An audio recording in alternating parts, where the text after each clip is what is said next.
En este video voy a tratar de ser breve. Voy a hablar acerca del condicionamiento operante. A veces también es llamado condicionamiento instrumental, pero me voy a centrar básicamente en las teorías de Skinner. Hoy vamos a hablar acerca de un poquito quién fue Skinner y su concepto de condicionamiento operante. También voy a hablar acerca de la caja de Skinner y finalmente algo muy importante que son los horarios de reforzamiento. Bueno, entonces empezamos. Skinner fue un psicólogo estadounidense y él es prácticamente, podríamos llamarlo, el padre, uno de los padres del conductismo radical. Es que él hablaba acerca de el concepto del libre albedrío como una ilusión.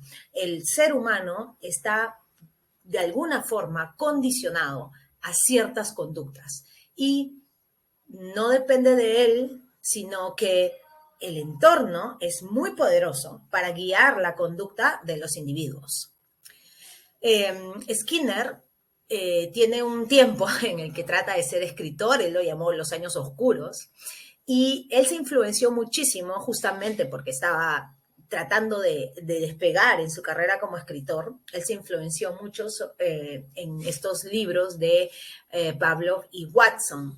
Y él, inspirado por estos trabajos, decide pues abandonar este intento de carrera como novelista y se enrola en el programa de posgrado de psicología de Harvard.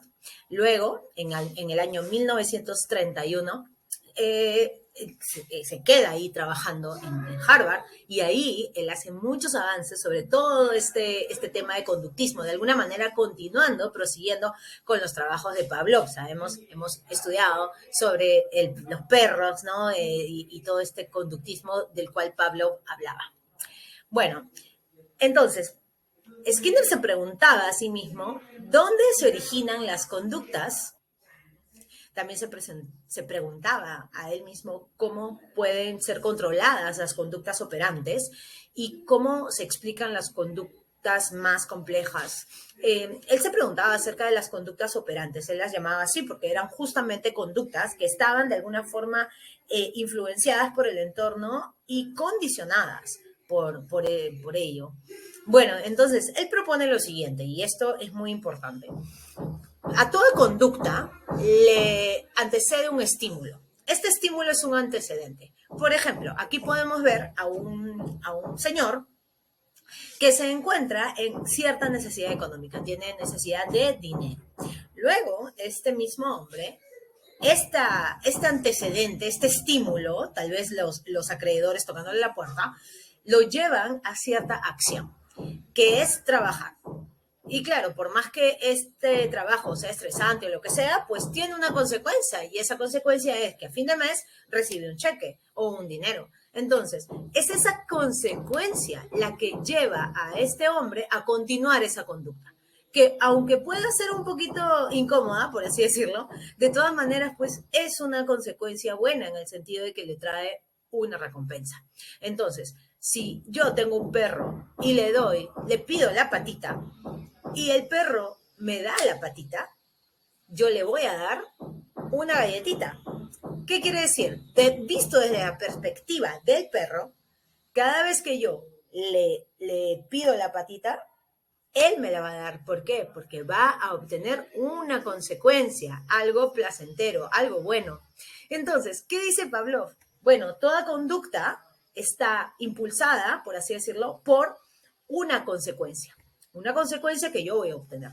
Entonces, por ejemplo, ¿por qué me voy a comer una torta de chocolate? Pues porque es dulce, porque es rico, voy a sentir el sabor de la torta y eso me agrada, por lo tanto lo voy a seguir haciendo. Bueno, entonces, estas son las contingencias de la conducta operante, que siempre va a haber un antecedente, que es el estímulo, va a haber una conducta y luego va a haber una consecuencia. Esta es la diferencia, ojo, entre Pavlov y Skinner. ¿Por qué? Porque Pavlov se centraba muchísimo en el antecedente. Acuérdense que la campanita y los perros salivaban y esa campanita de alguna manera condicionaba la conducta de los perros. Pero aquí cambia la cosa porque Skinner no se está centrando tanto en el antecedente, se está centrando en la consecuencia.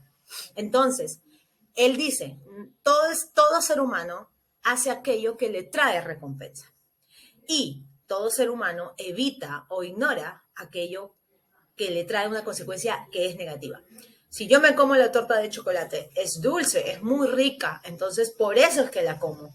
Pero si yo le diera un mordisco y fuera amarga, como hiel, pues no la comería nunca más. Entonces, esta conducta estaría condicionada por la consecuencia, por aquello que yo voy a obtener. ¿Y cómo es que él llega a estas conclusiones? Porque él estudia, bueno, a las palomas y bueno, hay varios videos en YouTube sobre estos estudios que él hace, pero ¿cómo es que llega a esta conclusión? Porque él estudia también a unas ratas y él dice, oh, cuando yo a la ratita le presento esta palanquita, ustedes pueden ver en la imagen, que había una palanquita que la rata aprende a jalar. Y cuando jalaba la palanquita, pues venía la comida y eso le gustaba a la ratita. Decía, qué bien, y seguía jalando, ¿no? Pero ¿qué pasaba? Después lo que hacía él es que la palanca ahora ya no generaba comida, ahora generaba una descarga eléctrica, como pueden ver en la segunda imagen. Y la ratita pues ya no quiere tocarla más. Entonces, él dice, toda conducta se puede moldear. Yo puedo, de alguna manera, manipular las conductas o generar conductas que yo quiero en el otro. ¿Mediante qué? Mediante refuerzos y castigos. Refuerzo, porque cada vez que tocas la manija, sale comida. Refuerzo. Eso refuerza a que más veces yo, o en todo caso la ratita, a que más veces jale la palanquita. O castigos, que cuando jaló la palanquita, descarga eléctrica. Eso sería un castigo, porque le estoy dando algo desagradable, algo que no le gusta. No lo hará más, no lo hará más. Entonces, ¿viste qué importante? Como habíamos visto hace un ratito, que Skinner se centra muchísimo en la consecuencia y dice, tú puedes moldear o manipular o generar una conducta, o en todo caso anular una conducta fácil mediante refuerzos y castigos. Refuerzos y castigos. A esa conducta que yo quiero generar es la conducta operante. Entonces, los refuerzos y castigos siempre establecen esa conexión entre la conducta y la consecuencia. Entonces vamos a hablar un poquito más de eso. Entonces la conducta operante es ese comportamiento activo que opera sobre el medio ambiente para generar una consecuencia. Toda acción que va seguida de un refuerzo, ¿qué pasa? Se repite, se fortalece. Por eso se llama refuerzo. Y vuelve a ocurrir en el futuro. Pero toda acción que va seguida de un castigo se debilita. Es menos probable que ocurra en el futuro.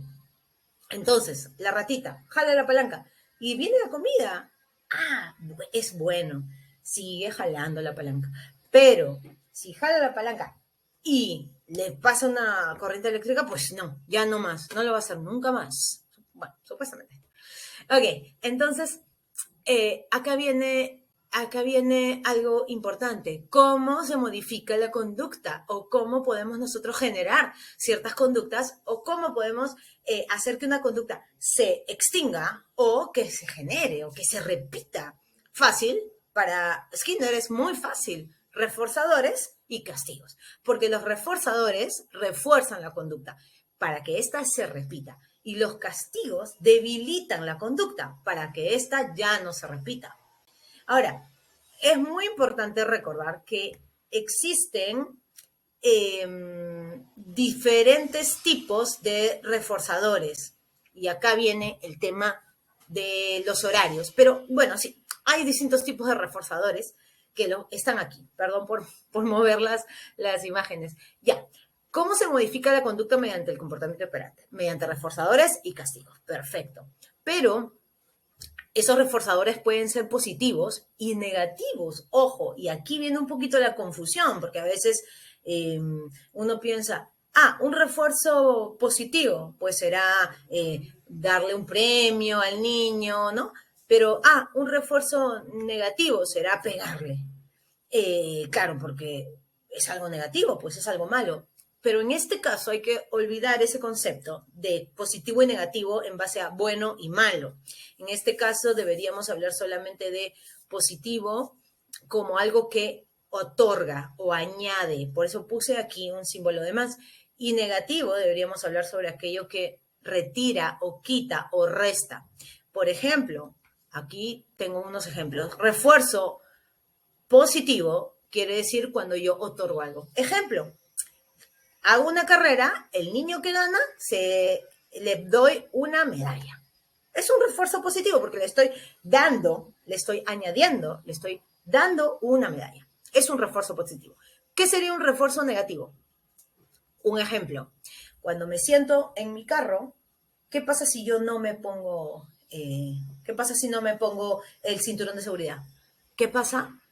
Tin, tin, tin, tin. Hay una campanita que suena bien, bien antipática y si yo no me pongo el cinturón de seguridad, no va a parar. Entonces, es como si el carro me estuviera diciendo, si tú no te pones, no te quito este sonido. Entonces, es un refuerzo negativo porque me está animando cierta conducta, que es ponte el cinturón, y si lo haces, te quito esta campanita que es bastante molesta. Otro ejemplo, por ejemplo, es Spotify. ¿Qué pasa con Spotify? Spotify te da mucha música y Spotify no dice, oye, si tú me pagas, te doy más música. No, ¿qué dice Spotify? Si tú me pagas, te quito la publicidad. Lo mismo pasa en YouTube. Si tú pagas, te quitan la publicidad. ¿Ves? Es un refuerzo para que tú hagas cierta conducta, que es pagar la mensualidad o lo que sea, y te van a quitar algo que te es fastidioso. Bueno, espero que quede claro esto del refuerzo negativo, porque algunas personas se logran confundir con eso. Bueno, también existen los refuerzos, perdón, los castigos positivos y los castigos negativos, lo cual es medio confuso. Pero recordemos, positivo, ¿qué quiere decir? Añade. Y negativo, ¿qué quiere decir? Resta o retira. Entonces, un castigo positivo quiere decir cuando tú añades algo placentero, no, algo incómodo, porque es un castigo, ¿verdad? Y un castigo negativo sería que yo quito o retiro algo cuando quiero castigar. Ahí viene esto, es bastante común que las personas se confundan porque dicen, un castigo positivo es quitarle a tu hijo el celular o quitarle el PlayStation. No, no, no, eso es un castigo negativo. ¿Por qué negativo? Porque estoy restando, quitando algo, en este caso el Play, ¿no es cierto? Pero también añadir algo como positivo, castigo positivo, sería decirle todo el tiempo, ay, ¿por qué es tan malo que has hecho? Ya no lo vuelvas a hacer, este tipo de hablarle y decirle, o también puede ser el pegarle. Claro que sí, el pegarle a un niño es un castigo positivo según la perspectiva del condicionamiento operante, mediante el cual tenemos refuerzos y castigos positivos y negativos. Y bueno, hay una serie de horarios en cuanto al reforzamiento, porque claro, Skinner decía que si tú un castigo o un refuerzo, sobre todo los refuerzos, si los usas constantemente, pierden su valor. Es como los niños que terminen hoy la tarea, yo les voy a dar un caramelo. Pero si todos los días hay caramelos, todos los días, por cada tarea, caramelo y caramelo, ya el caramelo pierde el valor que el niño pueda poner en él. Ya para él, pues, un caramelo no es nada y no le interesa más ese premio. Por eso había ciertos horarios de reforzamiento. Entonces, es importante verlos, ¿no? Estos horarios, porque no, si tú los usas indiscriminadamente, pues pierde su valor, sobre todo el refuerzo. Bueno, entonces, la pregunta para ti sería, ¿cómo podemos usar el condicionamiento operante para modificar conductas desadaptativas y o motivar conductas deseadas en pacientes, estudiantes, en nuestros hijos incluso, ¿no? Y bueno, es algo para pensar, porque yo he dado ciertos ejemplos y sería bueno que ustedes también piensen en cómo podemos utilizar eh, estas teorías, ¿no? Para ello. Y claro, Skinner no llega a explicar las conductas más complejas, ¿ok? Llega hasta este nivel de lo que es la conducta que es condicionada, pero nos da quizá algo muy importante, ¿no? Es lo que nos da el conductismo.